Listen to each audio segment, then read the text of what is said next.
Okay, guys. Today we are talking about 6-5, which is graphing two-variable inequalities. So basically, we're going to be graphing linear inequalities, okay? The difference between linear equations and linear inequalities is that linear inequalities are going to use inequality symbols. By that I mean greater than, less than, greater than or equal to, or less than or equal to. That's what we're going to use for inequalities. So when working with linear equations, let's go back in time. Every ordered pair, which is x comma y, directly on the line is a solution of that equation. Let's examine this equation so you can understand what I'm talking about. If I want to graph y equals 3x minus 2, first thing I'm going to do is find the y-intercept. Very good, son. Which is -2, so I'm going to graph the -2. Fantastic. And then what do? Sir, how do I plot out the next few points? Excellent, son. He says go ahead and follow the slope, which is 3 over 1. Up 1, 2, 3, 1 to the right. Up 1, 2, 3, 1 to the right. Down 1, 2, 3, 1 to the left to go backwards. Connect the dots. And I have my equation. Right, guys? All right.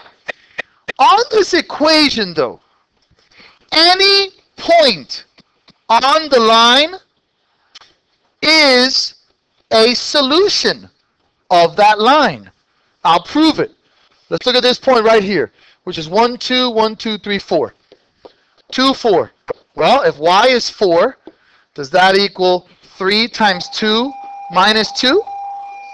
Yes. So 4 equals 4. So that is a solution. So when you graph an equation, the solutions to that equation are on the line itself. That's what we've already done. Does that make sense? Okay. Now, in inequalities, it's just a tad bit different. When solving linear inequalities by graphing, there will be an infinite amount of solutions. That means that there will be no end to the number of solutions that you have. It just depends on where those solutions are. So since you have an infinite amount of solutions, you must shade your solution set or zone based on the boundary.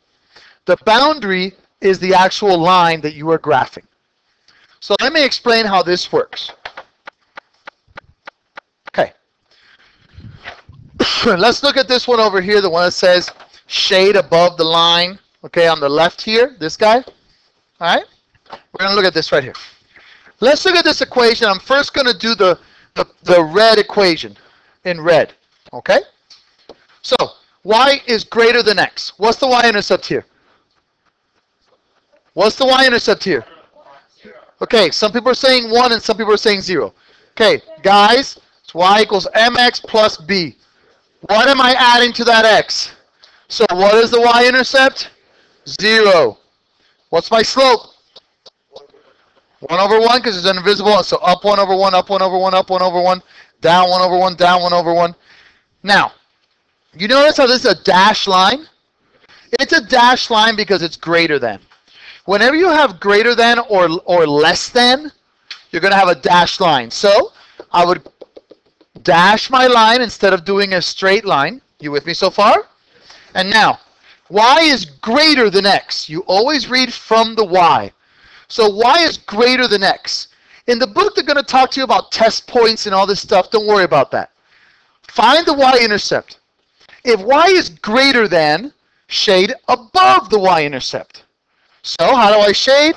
I just make some straight lines like this. And now, any point inside of this shaded region, any of these points here, are solutions. Any point inside of the shaded region is a solution. Any point inside of the shaded region is a solution. Sir? No, they don't have to be perfect points. If you were going to test it, you would choose perfect points. But any point inside of the shaded region is a solution. You with me? Now, let's do the bottom one, the blue graph here. Y is less than x. Well, same thing. Y-intercept is 0. My slope is 1 over 1, so up 1 over 1, up 1 over 1, up 1 over 1, up 1 over 1. Go backwards, down 1 over 1, down 1 over 1, down 1 over 1. Dash line again because it's less than. So I'm going to dash the line. And I'm going to shade, this time it's less than. So I'm going to look at my y-intercept and I'm going to shade below it. You with me, guys? That's it. Doesn't matter if it's positive slope or negative slope. If it's greater than, it's above the graph. If it's less than, it's below the graph. And if it's greater than or less than, it's a dashed line. Let's look at this guy over here. We'll do again the first one in red. Y is greater than negative x. Y-intercept is 0. Slope is negative 1. Down 1 over 1, down 1 over 1, down 1 over 1. Go backwards. Up 1 over 1, up 1 over 1, up 1 over 1. It's greater than, so it's a dashed line. And it's greater than, so I'm going to shade above the y-intercept or below it? Above. Now let's graph the blue one. The y is less than negative x. Y-intercept is 0. Slope is negative 1, so down 1 over 1, down 1 over 1, down 1 over 1. Let's go backwards. Up 1 over 1, up 1 over 1, up 1 over 1. Dash line because it's less than. Since it's less than, I'm going to shade below the graph. Does that make sense? Okay. Now, the only difference between greater than and less than and greater than or equal to or less than or equal to is the solid line. If you notice here, y is greater than or equal to x. It's a solid line, not a dashed line. So you have your line and it's greater than, so you shade above it. If it's less than, you shade below it. Same exact thing. The only difference is that when it's greater than or equal to or less than or equal to, it's a solid line. Yes, sir?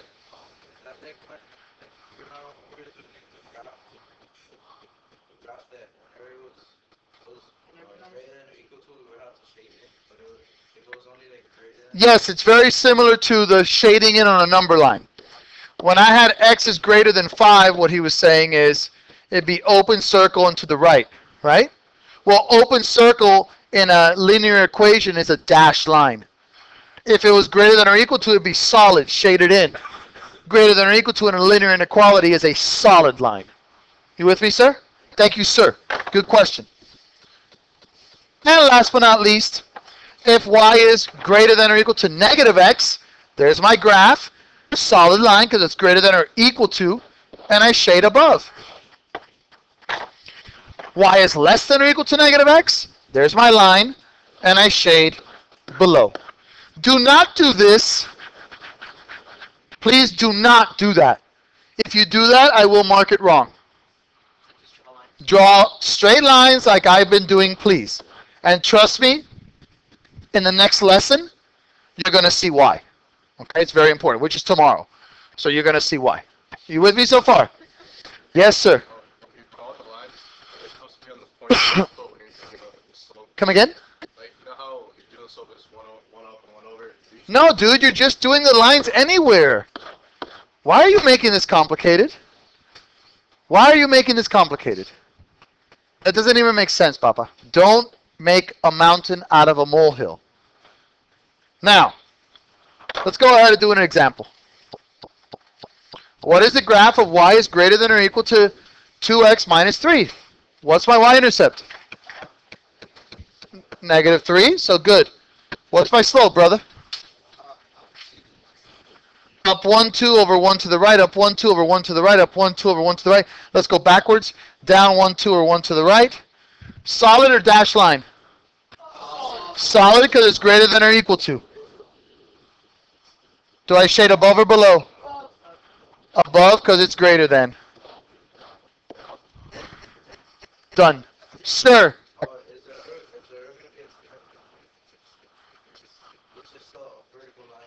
Yes, and we'll get to it. Does that make sense? We will get to it, sir?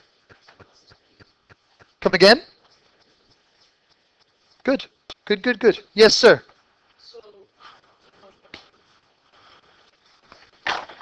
Next. Keywords. This is the most important part of this lesson. You're going to have word problems, as always, and you're going to have to know how to read these word problems and know when you activate greater than or less than or less than or equal to or greater than or equal to. You need to know when to do that. So let's go over some keywords. Number one, at most. At most is going to be less than or equal to. I always attribute at most and at least to age. If I told you that person X is at most 30 years old, what does that mean to you? What does that mean to you? You could be at most 30 years old. What does that mean to you? Exactly. The oldest she can be is 30. So X is less than or equal to 30.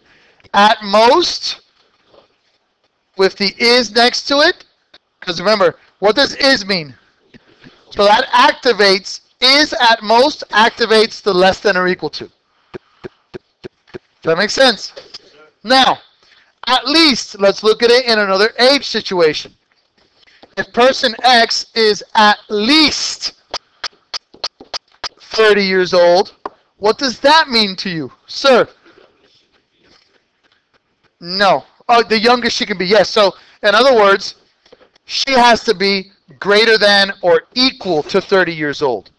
So again, you have the is at least. Is what activates the at least. That's what activates the inequality sign. Are you with me so far? Okay, now, these next two are huge. Huge, like huge. In fact, I'm going to do something so you can see how important this is. Okay, hold on. Let me just do something right quick. Okay, my friends, let's first get rid of the is for a second. Just for a second. If I say to you, X less than 5, how do I write that? X less than 5. 5 minus X. Excellent job, son. Because the less than, like I had taught you guys, indicates subtraction, but you got to flip the first and the last, right? You with me there? Now look, guys, that's way different than is less than. Whenever you have the is in front of a less than or a greater than, that activates the inequality. So if I said X is less than 5, then it would be X is less than 5. Huge difference. Is activates the inequality. If I do not have an is, there is no inequality. Yes, sir. Does that make sense, boys? Does that make sense, boys? Okay, now, same thing with the more than. Let's look at the more than without the is. If I just say 5 more than a number, how would I write that? 5 plus X, because more than indicates addition. However, if I now throw the is in there, how would you write 5 is more than a number? How would you write that with the is more than a number? Sir?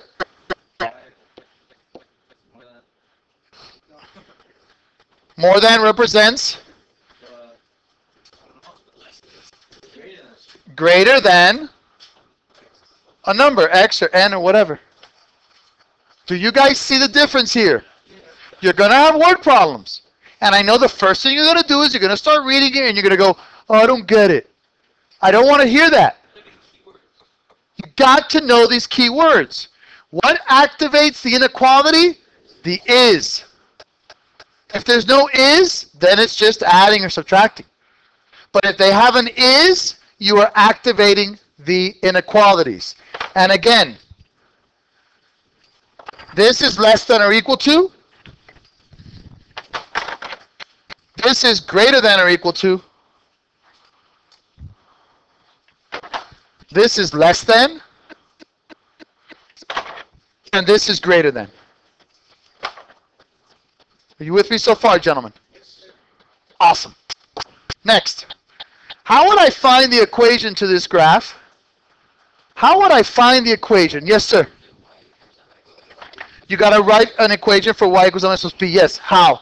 Okay, so you go up 1, 2, 3, 4, which would be the That's my intercept. Good man. So that's b. And then another perfect point. I know you're at your seat. A perfect point is right here. I know it's hard to see from your seat. So you go down 1 over 1, 2, 3. Beautiful, son. So my slope is negative 1/3. Is it a solid line or a dashed line? Okay. And is it shaded above or below? So y is greater than negative 1/3 x plus the y-intercept 4. Excellent, boys. Excellent. Does that make sense? All right, let's do another one. Find the equation for this graph. What do we do, sir? Yes, sir. Good job. The intercept is negative 2. Excellent, son.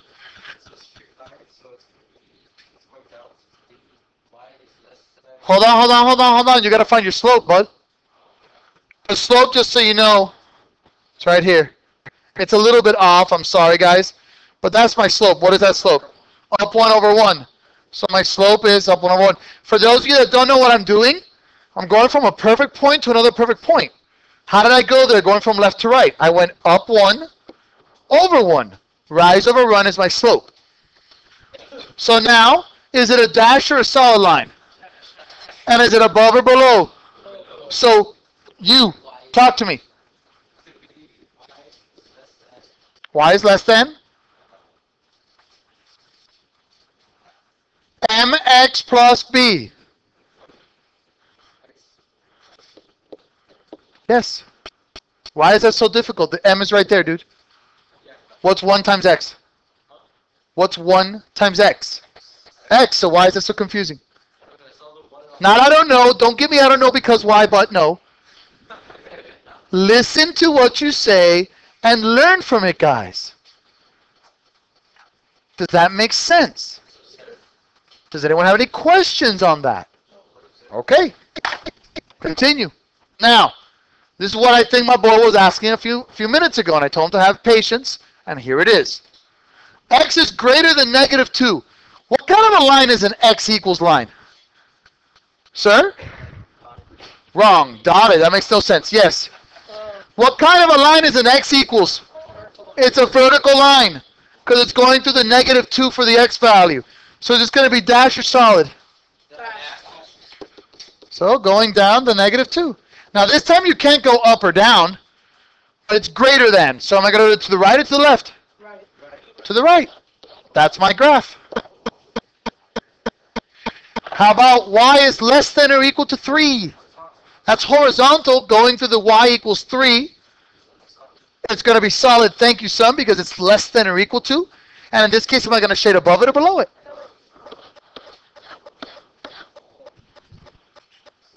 Next. Y is less than 2x minus 3. What's my y-intercept? What's my slope?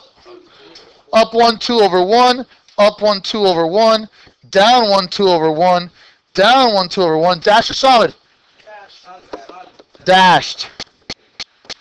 It's less than, so above or below? Don't do it like this. Do not. I will not count that right. I will mark it incorrect. Why? Because later when we're doing systems of equations, I'm going to add another equation here, and then I got to shade that, and you want to do it where it's checkerboarded. Could you imagine if you had done it like this, and then you shade this? Are you going to know what you're doing? Trust me, guys. I know that sometimes you think I'm crazy. I'm not crazy. I just want to make sure you guys have the best skills possible. No worries. Okay, for number D, letter D, what do I have to do first? Sir. Very good, son. Actually, let me go ahead and give me some space here. Thank you, son. He said we're going to solve for y, so he said let's start by subtracting 2x to both sides, which is fantastic. Now what do I do, my brother? You divide by -3. Very good. Someone said flip the sign. Why do we flip the sign? Because when you divide or multiply by a negative, you have to flip the sign. Excellent, son. Whenever you multiply or divide by a negative, you got to flip the sign. So you're going to flip that to less than or equal to, and that's going to be 2/3 x plus 3. What's my y-intercept? So 1, 2, 3. What's my slope? So up 1, 2 over 1, 2, 3. Up 1, 2 over 1, 2, 3. Let's go backwards. Down 1, 2 over 1, 2, 3. Down 1, 2 over 1, 2. Down 1, 2 over 1, 2, 3. Solid line. Thank you very much. Shade above or below? Done. Does that make sense? Promise? All right, now, let's take it to the next level. Okay. I'm going to show you how easy this is. I only have a few minutes, guys, so please pay attention. For a party, you can spend no more than $12 on nuts. Peanuts cost $2 a pound. Cashews cost $4 a pound. What are 3 possible combinations of peanuts and cashews you can buy? Well, I'm going to call X peanuts. I'm going to call Y cashews. And they're saying that $2 for every pound of peanuts plus $4 for every pound of cashews. I can spend no more than. What does no more than mean? It means less than or equal to. Guys, think about it. Some of you said greater than. If you can spend no more than 12, how is that greater than 12? Come on, guys, think. It's no more than 12. Oh, it's going to be 15 then. No, it's no more than 12. So it's got to be less than or equal to 12. Does that make sense? Now, the way to do this, guys, you can solve for y if you want to. But I'm going to show you in the next lesson, in the next example, that usually you're not going to have pretty numbers like this. Usually you're going to have nasty, disgusting numbers. And it's going to be almost impossible to graph. Almost impossible. So Mr. Morrow has the best way to do this. Do you guys remember what the X Intercept and the Y Intercept is? Okay, if you do, you're set. If you don't, you better pay attention now. The X Intercept is the X value when Y equals 0. So when I cross out this Y, let me make my little box again.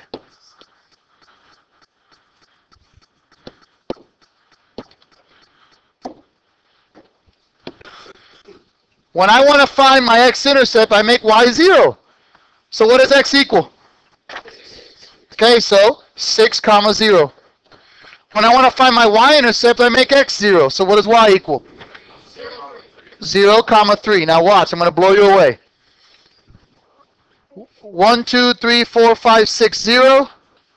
And 0, 1, 2, 3. Is it going to be a dash or solid? Solid. Am I going less than or above or below? Guys, it's Y is less than. Look, Y is less than. So below. So guess what, guys? Any point inside of here is a possible combination. Guys, think about that.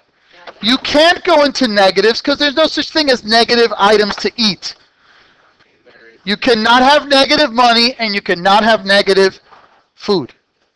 So any combination inside of the shaded region is an answer. Because remember, it asks for what are 3 possible combinations. So that's inside of there. So 1, 1. You could get 1 pound of peanuts and 1 pound of cashews. You can get 1, 2, 2, 2, 1. 2 pounds of peanuts and 1 pound of cashews. Could you get 0, 3? Yes. You could have 0 pounds of peanuts and 3 pounds of cashews. Could I get 6, 0? Yes, I can have 6 pounds of peanuts and 0 of cashews. So trust me, if you solve for mx plus b here, if you solve for the slope-intercept form, this would have been easy to graph, yes. However, this is what the book's going to give you. Let's say that I'm a dog breeder. Okay, I breed dogs for a living. I have to feed my puppies, you know, because I breed dogs. But I like in particular IMS food, which I call X, and science diet. Okay, guys, so like I was saying, I like IMS, which is $25.60 a pound, and I also like science diet, which is $32.70 a pound. Okay? Just give me 1 second, guys, 1 second. If I have a budget of, let's say, $200 a week, I need to know all the possible combinations that I could buy. So I would do 25.6x plus 32.7y. I have a budget of spending at most $200. So the amount of pounds that I buy of IMS plus the amount of pounds that I buy of science diet must be less than or equal to 200.